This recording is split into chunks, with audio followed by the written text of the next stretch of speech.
ഇന്ന് കട്ട ചോര തുപ്പി ഇതുപോലെയുള്ള ആരോഗ്യ പ്രശ്നങ്ങളുമായി കേരളത്തിൽ ജീവിച്ചുകൊണ്ടിരിക്കുകയാണ്.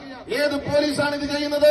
കേരളത്തിലെ പോലീസ്. നിങ്ങൾ ഓർക്കണം, 52 വെട്ടുകൾ വെട്ടി ടി.പി. ചന്ദ്രശേഖരനെ കൊലപ്പെടുത്തിയ കൊടിസുനിയെ പോലെയുള്ള ക്രിമിനലുകളെ ആട്ടുകട്ടിലിട്ട് താലോടിക്കൊണ്ടിരിക്കുന്നവരാണ് കേരളത്തിലെ പോലീസ്. സൗമ്യ എന്ന് പറയുന്ന പെൺകുട്ടിയെ അതിക്രൂരമായി പിച്ചു ചിന്തിയ കശ്മലനായിട്ടുള്ള ഗോവിന്ദച്ചാമിയെ എണ്ണ തേച്ച് കുളിപ്പിക്കുന്നവരാണ് കേരളത്തിലെ പോലീസ്. എല്ലാ ക്രിമിനലുകൾക്കും കൊലപ്പുള്ളികൾക്കും മെത്തവിരിക്കുന്ന, അവർക്ക് സംരക്ഷണ കവചമൊരുക്കുന്ന കേരളത്തിലെ പോലീസ് പാവപ്പെട്ട നിരപരാധികളെ ചെയ്യാത്ത കുറ്റത്തിന്റെ പേരിൽ അതിക്രൂരമായി തല്ലിച്ചതയ്ക്കുന്ന ഈ പോലീസിനെ നിയമം പഠിപ്പിക്കാൻ തന്നെയാണ് നമ്മൾ തീരുമാനിച്ചിട്ടുള്ളത്. പോലീസ് എന്ന് പറയുന്ന വാക്ക് politeness, obedience, loyalty, intelligence, courageous, efficiency, 6 മഹത്തായ മാനവിക പദങ്ങളിൽ നിന്നാണ് പോലീസ് എന്ന് പറയുന്ന സങ്കല്പം രൂപപ്പെട്ടു വന്നിരിക്കുന്നത്. ആ പോലീസ് എന്ന് പറയുന്ന പദത്തെ തന്നെ മാനഭംഗം ചെയ്യുന്ന രീതിയിലാണ് കേരളത്തിലെ പോലീസ് ഇന്ന് പ്രവർത്തിച്ചുകൊണ്ടിരിക്കുന്നത്. തല നോക്കി സമരം ചെയ്യുന്ന കുട്ടികളെ തല്ലുകയാണ്. അതിർത്തിയിൽ പാകിസ്ഥാനെതിരെ നമ്മളുടെ സൈന്യം പ്രയോഗിക്കുന്ന ആയുധങ്ങളാണ്, സന്നാഹങ്ങളാണ് ഒരു സാധാരണ സമരത്തെ നേരിടാൻ കളക്ടറേറ്റുകളുടെ മുമ്പിൽ, സെക്രട്ടേറിയറ്റിന്റെ മുമ്പിൽ കൊണ്ടുവന്ന് വെച്ചിരിക്കുന്നത്. കേരളത്തിലെ പോലീസ് ഇന്ന് ആ പോലീസിനെ കയറൂരി വിട്ടിരിക്കുകയാണ്.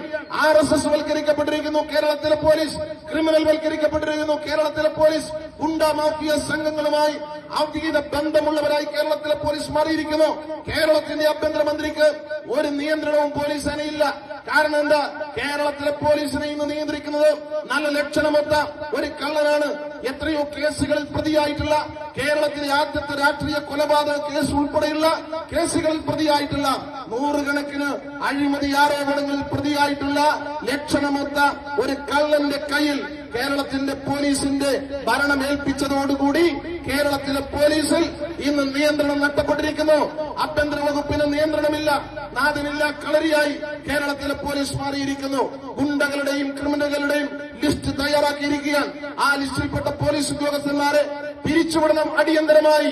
ഈ കാക്കിക്കുള്ളിൽ ഒളിഞ്ഞിരിക്കുന്ന കുറെ കീടങ്ങളുണ്ട്, കുറെ ക്രിമിനലുകളുണ്ട്, കുറെ പുഴുക്കുത്തുകളുണ്ട്. അവർ ഈ സർവീസിൽ തുടരാൻ യോഗ്യരല്ല. അതുകൊണ്ട് അടിച്ചു പുറത്താക്കി, അടിച്ചു തളിച്ച് ഡിപ്പാർട്ട്മെന്റ് ശുദ്ധീകരിക്കണം. അതിന്റെ തുടക്കം കുന്നംകുളത്ത് നിന്ന് തന്നെ ആവണം. ചൊവ്വന്നൂരിലെ സുജിത്തിനെ മർദ്ദിച്ചിട്ടുള്ള കാബാലികരായ പോലീസുകാർ, അവർ കാക്കി യൂണിഫോം ഇട്ട് ഇനി ജോലി ചെയ്യാൻ തയ്യാറായി കഴിഞ്ഞാൽ അത് ഞങ്ങൾ അനുവദിക്കില്ല. അതുകൊണ്ടാണ്